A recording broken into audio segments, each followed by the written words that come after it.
There are many of us that want to find a solution. We need to let the majority work its will. That is what the founders intended for the House of Representatives. It is the voice of the country. It is the popular voice. Please let the majority vote. Mr. Speaker, I yield back the balance of my time. The Chair recognizes the gentleman from North Carolina, Mr. Meadows, for 5 minutes.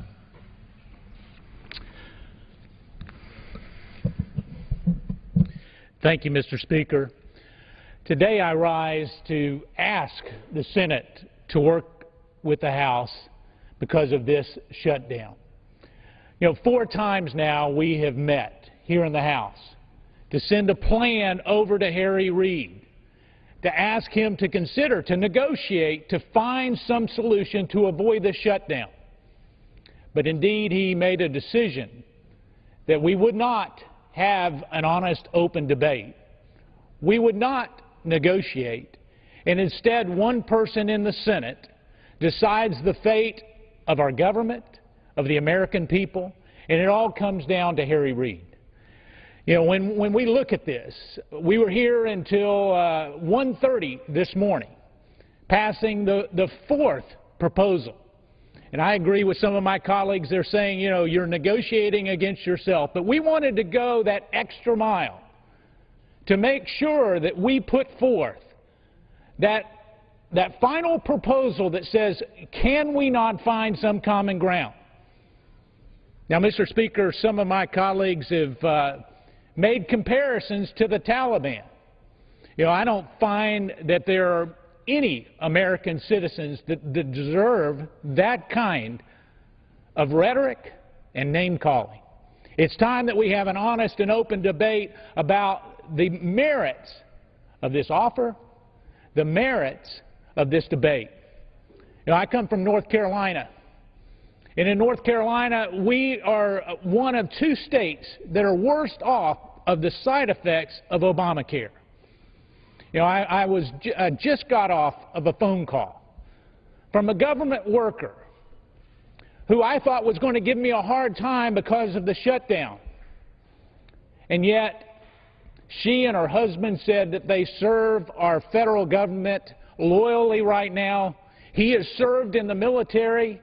And he says, you know what, we're standing with you, Mr. Meadows, because you're standing with the people. And I think that what we must do is never forget who we've been elected to represent and support. Because you know what, it's not about here in Washington, D.C. It is not about the people that write down the news headlines. It's about the people that we represent back home. And it's time that we start negotiating. I find it unconscionable that we would send 4 different proposals to the Senate, and 3 of them they didn't even vote on. Why is that? Because they want to provide political cover.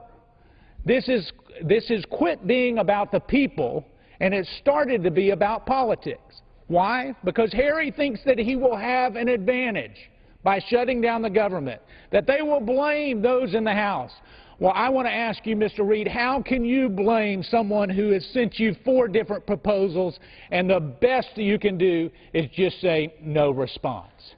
I think it is high time that we get together and we work together for the common good. You know, there is not a better example of that than when we passed a Pay the Military Act just the other day in the event of a shutdown to make sure that our military men and women who serve this country faithfully and loyalty are paid. And what did we find? Well, that wasn't politically expedient to ignore over in the Senate, so they passed that and it is now law. It is time that we put the American people in the same focus. It's time that we come together and understand that there are hurting families back home, people who are losing their jobs, people that are having to be forced to part-time, people that truly are starting to see their insurance go away. They can't keep their doctors anymore. You know, it's high time that we start to address that. People expect a difference, and I'm committed to represent those people of Western North Carolina. I think the other part of it is key, and I'll close with this, Mr. Speaker. I'm willing to work around the clock so that we can find the best way to make sure that we put people back to work here in the government, because they're families too. I know I've got friends that we've met here that I can see, and I can honestly say that it is hurting me that Harry Reid is not thinking about them. This is not about politics, it's about people. And it's about time that we come together and start to negotiate, and I challenge the leader of the Senate to quit giving the cover votes, because when we put forth something that says that Congress should not get a better deal than the American people, he should have taken it up, and I yield back. The chair recognizes the gentleman from Tennessee, Mr. Cohen, for 5 minutes. Thank you, Mr. Speaker. Quite a day. First day of the government shutdown. Americans come to Washington, see the Lincoln Memorial, visit the Smithsonian, go to the National Zoo. They go to New York to see the Statue of Liberty. Give me your tired, your poor, your huddled masses yearning for freedom. Go to national parks, our treasures of our country. Closed. Services tapered down. No new patients to the National Institutes of Health.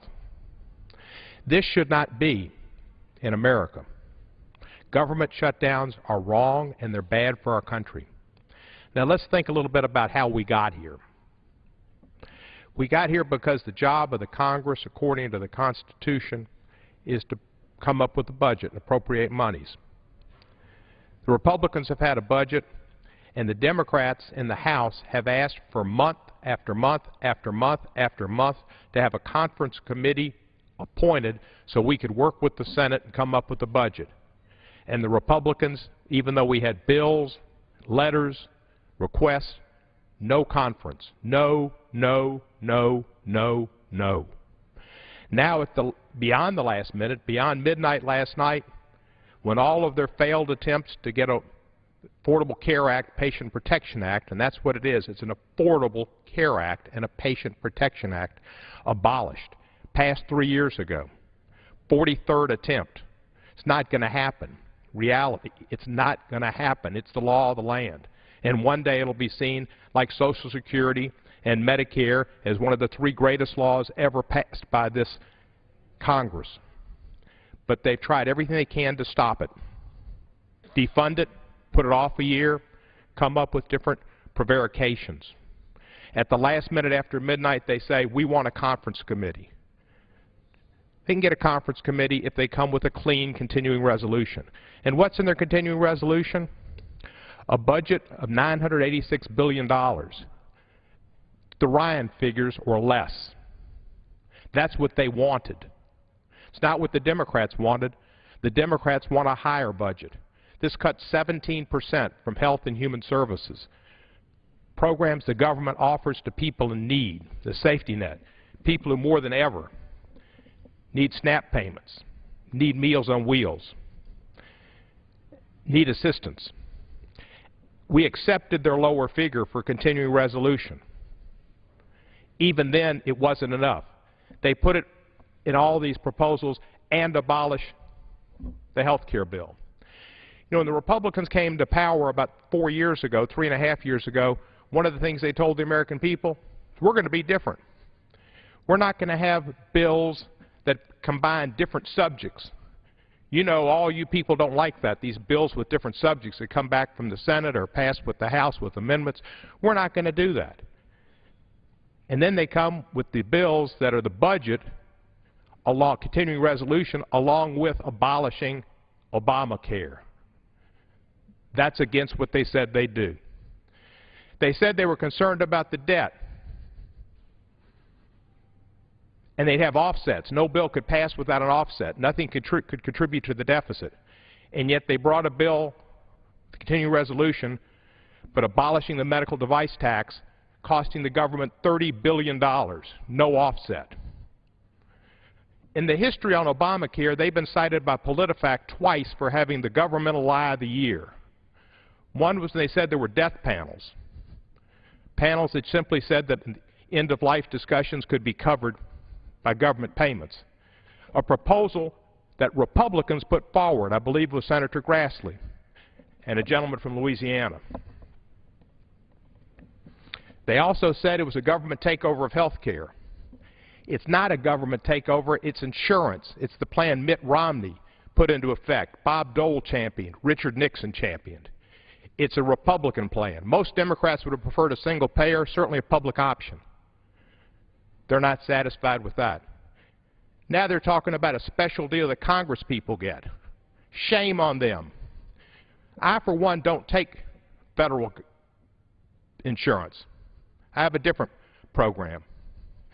But for the people in Congress and their staffers, because of an amendment Charles Grassley put on the bill, Senator Grassley, they go into the exchanges and they leave their federal health care plan they've been in. It was subsidized, like employers subsidize health care. Now it is no longer. It's unfortunate. My time's run out. The government's run out. I yield back the balance of my time. Gentleman's time has expired. The chair recognizes the gentleman from Florida, Mr. Mica, for 5 minutes. Well, thank you, Mr. Speaker and my colleagues. Here we are. The government has shut down. It's amazing some of my colleagues on the other side of the aisle have political amnesia, sort of revisionists of history. Let's just look at some of the facts. The other side of the aisle, the Democrats took over 2008. We haven't had a budget, federal budget, since 2008. The only way we got a budget this year from the United States Senate was a provision that the Republicans passed, no budget, no pay. We had to force them by passing a law and embarrassing them to pass a budget. How did we get in this situation? And this is a very critical financial situation for the United States of America, for all Americans. The shutdown is very unfortunate, but sometimes you have to take dramatic steps to move forward. We got in this situation by the other side controlling the House, the Senate, and the White House in 2008, went on a spending binge unprecedented in the history of mankind in any government. The first year they spent more than $1.5 trillion more than we took in. 2008 to current, we went from $9 trillion deficit to $17 trillion, nearly doubled it in 5 years. Every year spending out of control. We've put the brakes on a bit. This is about funding the government for this next year that starts today. In 2 weeks, we will reach the maximum limit of the indebtedness of the United States. We can't let the United States become a Greece or a deadbeat nation. But stop and think. They're going to ask for another trillion, $900 billion in debt and deficit limits for the United States. At some point, you have to say enough is enough. Now, I Googled last night to see my comments on the shutdown. I put in Mica shutdown. And sometimes we forget what's happened. In August of 2011, I chaired the Transportation Committee, came to the floor.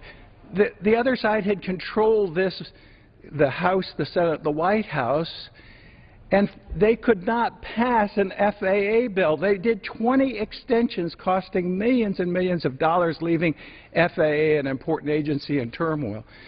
Finally, I said as chairman, enough is enough, and I sent over an extension to Mr. Reid that cut out, it was a clean extension, except it cut out his $3,720 per airline ticket subsidy. I'm not kidding. In Nevada, one of his airports was getting $3,720. So rather than take that we had a partial shutdown of FAA. Recall that. Just Google it. You'll see. I was called the shutdown king. For 2 weeks, they pillared me. They called me an extortionist. They said I was a one-man Tea Party terrorist cell. They accused me of holding a gun to the Senate's head. We did pass an FAA bill. We got an important part of our government working again. I don't like to take those tough measures. We've tried to be reasonable. None of us on our side of the aisle voted for Obamacare. The other side voted for it, and they told us that we could read the bill afterwards and we'd find out what's in it. We found out what's in it. And we tried, and we voted more than 40 times to repeal it. We tried in a reasonable fashion. We sent over 3 times proposals to do some of the things that even the President has done, and that's delaying mandates. And he carved out exceptions for everybody except for individuals. So here we are. They don't want to compromise. They didn't show up for work on Sunday at all. They came in yesterday. How'd you like to show up for work at 2 o'clock when things are going to heck in a handbasket and then reject proposals? So we can't revise history. We've got to work together. We've got to get this done. We've offered a conference to sit down, and we can get the job done. Sometimes it's tough. Thank you. Gentleman's time has expired. The Chair recognizes the gentleman from Georgia, Mr. Woodall, for 5 minutes. Thank you very much, Mr. Speaker. I appreciate the time. I take no pleasure in coming down to the House floor to talk about the government shutting down today. I represent the Metro Atlanta suburbs, Mr. Speaker, and we've got a lot of CDC employees in my district. I know everybody's got important federal functions going on in their districts, but I'll tell you what the CDC does is honest-to-goodness life and death business.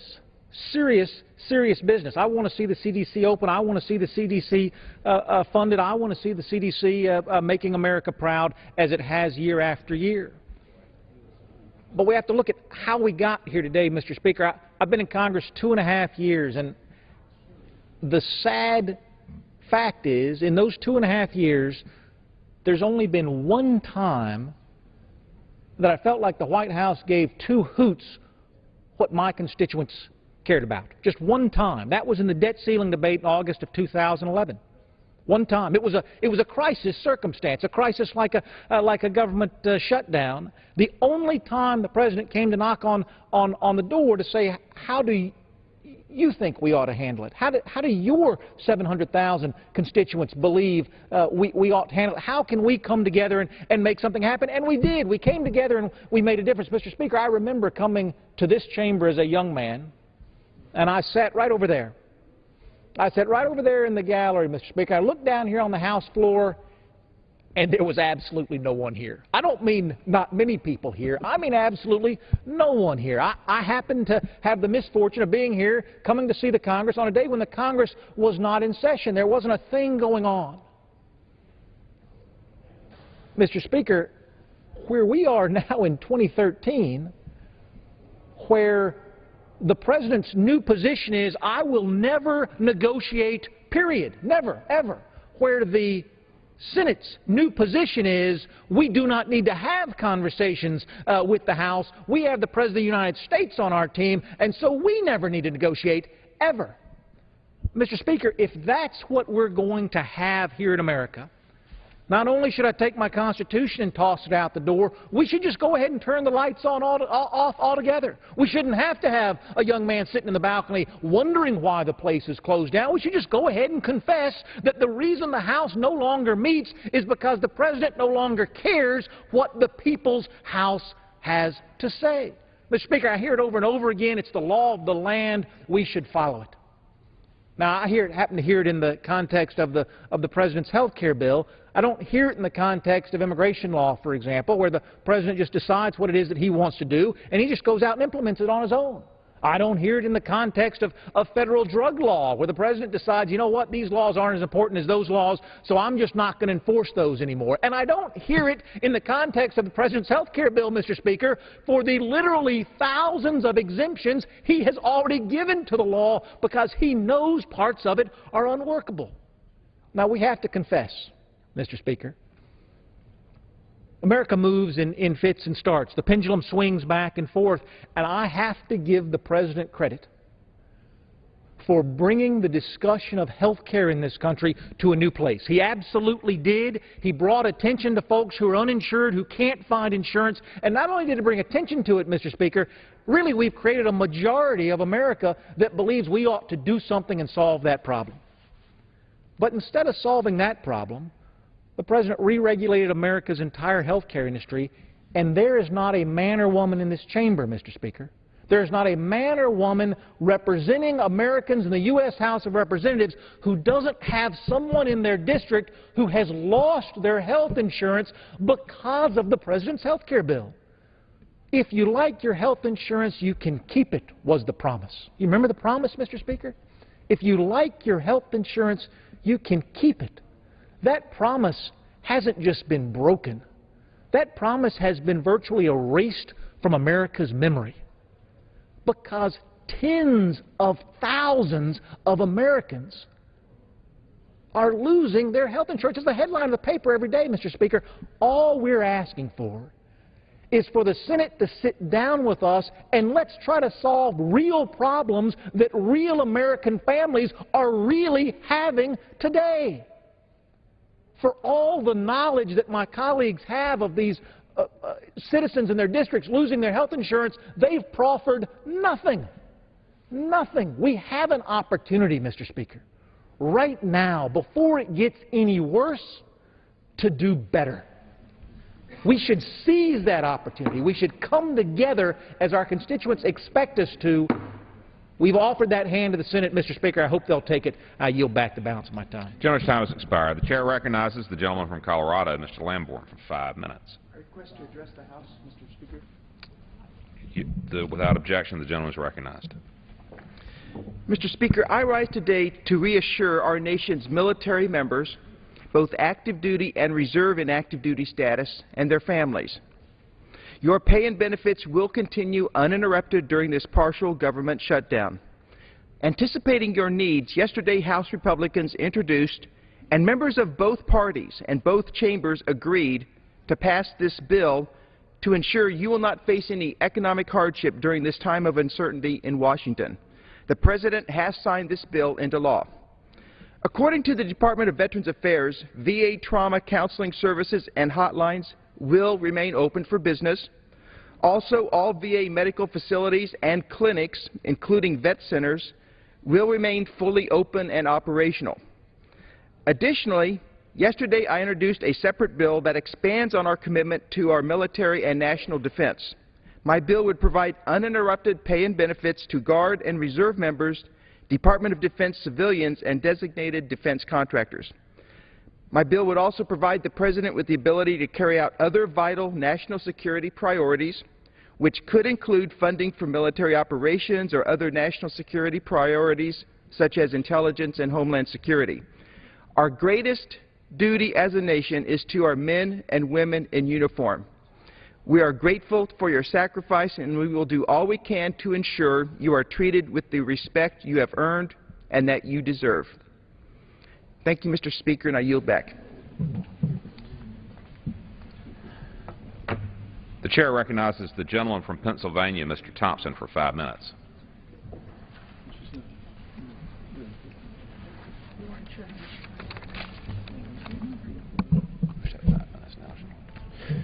Thank you, Mr. Speaker. Mr. Speaker, a government shutdown, no matter the duration, is a failure on the part of this institution to fulfill its most basic function. The House has voted to fully fund the government and prevent this shutdown. The Senate dragged its feet and refused to pass anything for days. We've also used every opportunity to protect Americans from the health care law's most harmful provisions. The Senate leader has been unwilling to allow an up or down vote on even the most reasonable change. The law's medical device tax that is costing jobs in the Commonwealth of Pennsylvania is supported by both Senators Casey and Toomey and previously passed the Senate by a bipartisan vote of 79 to 20. This was part of the House bill. It was rejected by Senator Reid. Each and every day I hear from my constituents about how the health care law is either harming their economic situation or impeding access to quality and affordable care. There is an appropriate way to conduct budget negotiations, and that is through a normal procedure of appointing a conference committee to work out the difference. The House did that last night. We appointed our conferees.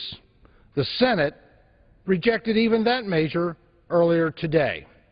The American people deserve better. It is time for the Senate leaders to lead. Thank you, Mr. Speaker, and I yield back the balance of my time. The chair recognizes the gentlewoman from Texas, Ms. Jackson Lee, for 5 minutes.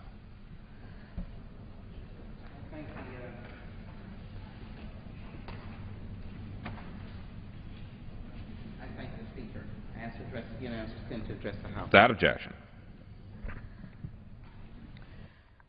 Speaker, I rise today because I just met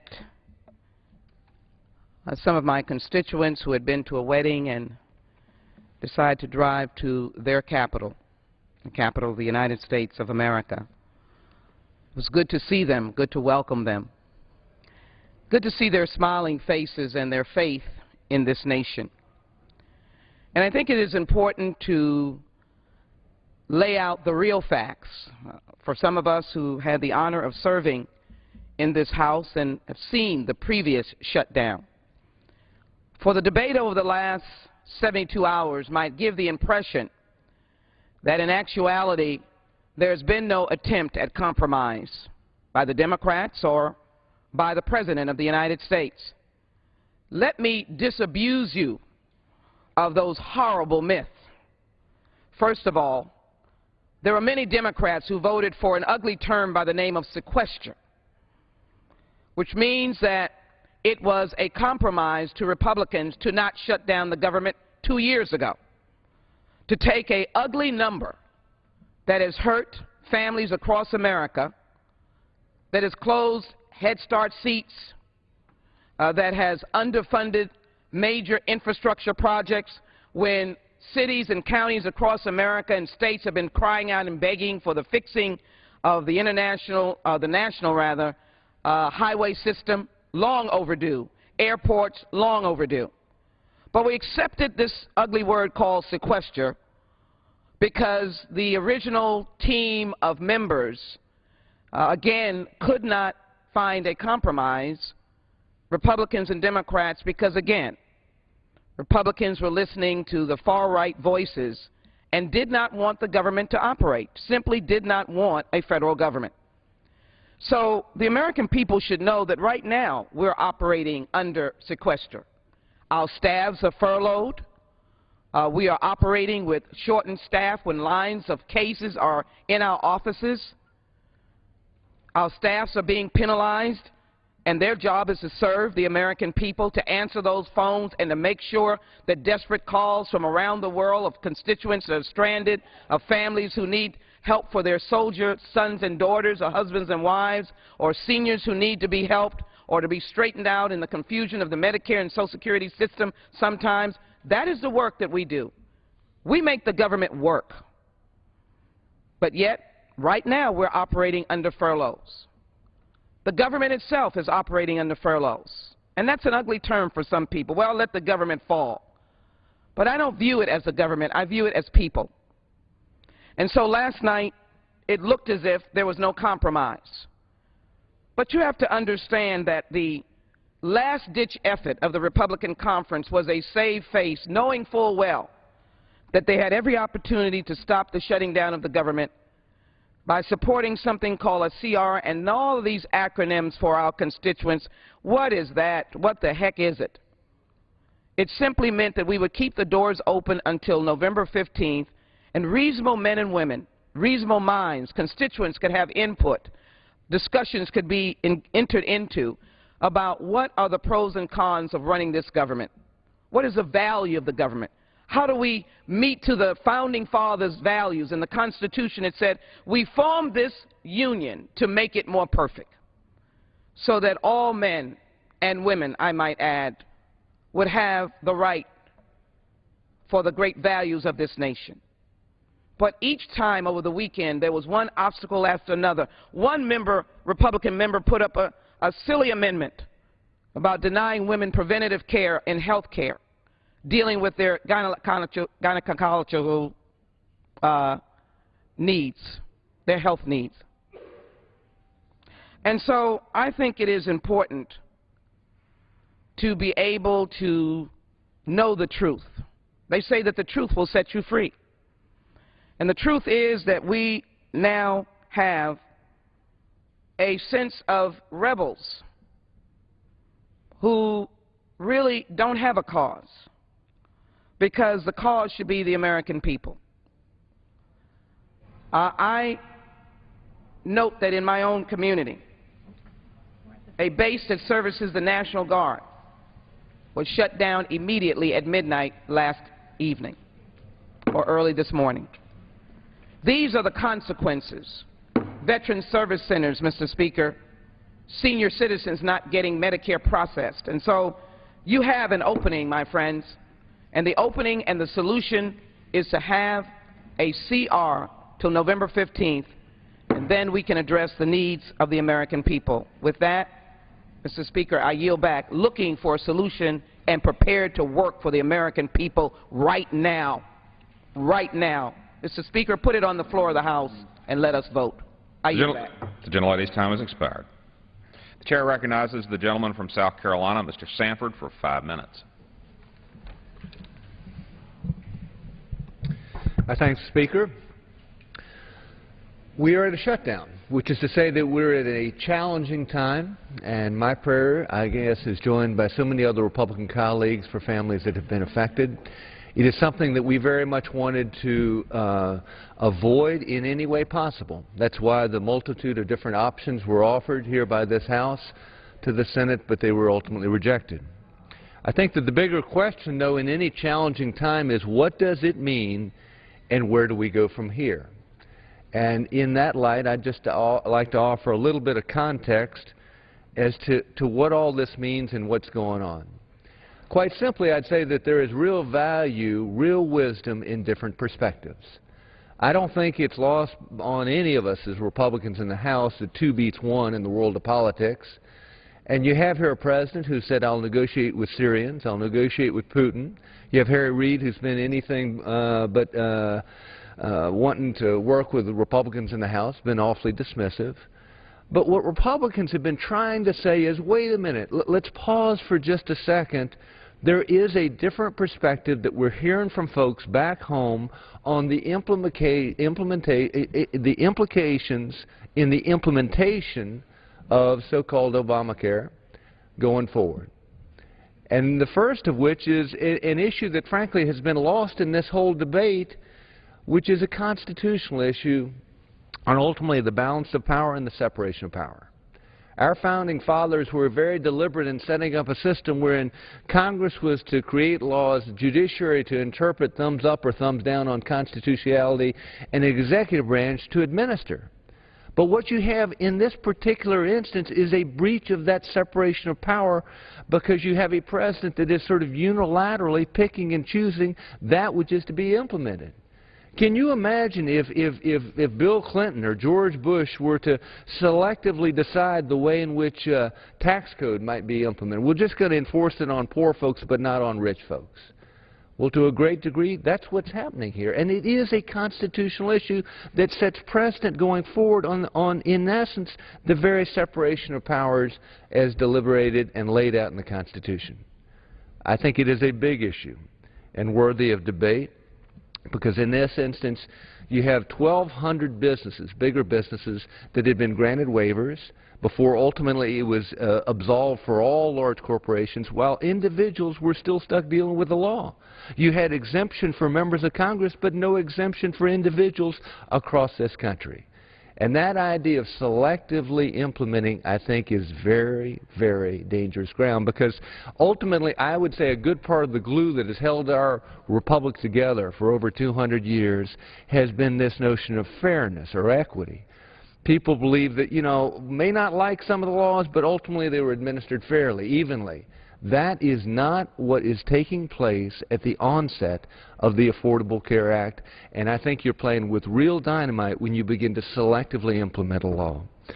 Thirdly, I would say there are real cost considerations. As has been noted by a number of speakers earlier, we are at something of a tipping point as a civilization in what our nation can afford, and we're looking at an awfully big new bill that will come with this particular bill. And fourthly, I would say we're looking at some real unintended consequences that I think are worthy of the pause, simply the delay, that if you're going to have selective implementation of a bill, it warrants delay of that bill. Because in this case, you have entities as disparate as the University of Virginia, where I went to graduate school, or UPS saying, we're no longer going to offer health care to spouses and dependents. You have unintended consequences in terms of businesses cutting employment at 50, or you look at the number of hours that it'll work, saying, okay, we're going to tap you below 30 hours. There are some very serious unintended consequences that, again, I think warrant the House's position of simply saying, should we pause for a year since the President himself has decided to give pause to any number of parts to this bill? One last thought on context, and that is the media would have you believe that this is a fight of epic proportions, of epic consequences, of epic nature. In fact, if you look at what's happened with shutdowns in the past, and this is in no way to minimize their effect or the significance of where we are, but there actually have been 17 shutdowns here over basically the last 35 years. I was here for the last one back in the mid-1990s. And if you look at those 17, 12 occurred while Tip O'Neill was sitting in your chair, Mr. Speaker. In many cases, it was a Democratic president with a Democratic Senate with a Democratic House wherein they disagreed on whether or not we should produce a nuclear carrier, or how we're going to fund abortion, or how we're going to fund some other portion of government. And so I think that what we have here is a simple disagreement.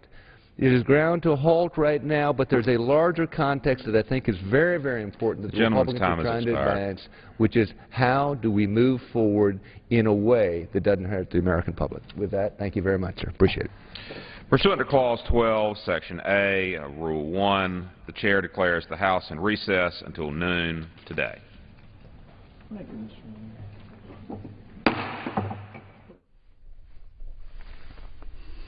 And again, the House gaveling out until noon Eastern today, although no legislative items are on their agenda. Right now, House members are in a holding pattern, awaiting action from the Senate to conference to resolve differences over a resolution to continue funding the federal government. On the other side of the Senate, on the other side of the Capitol, that is, the Senate's gavel came down this morning at 9:30 Eastern, and Majority Leader Harry Reid immediately called a vote to table or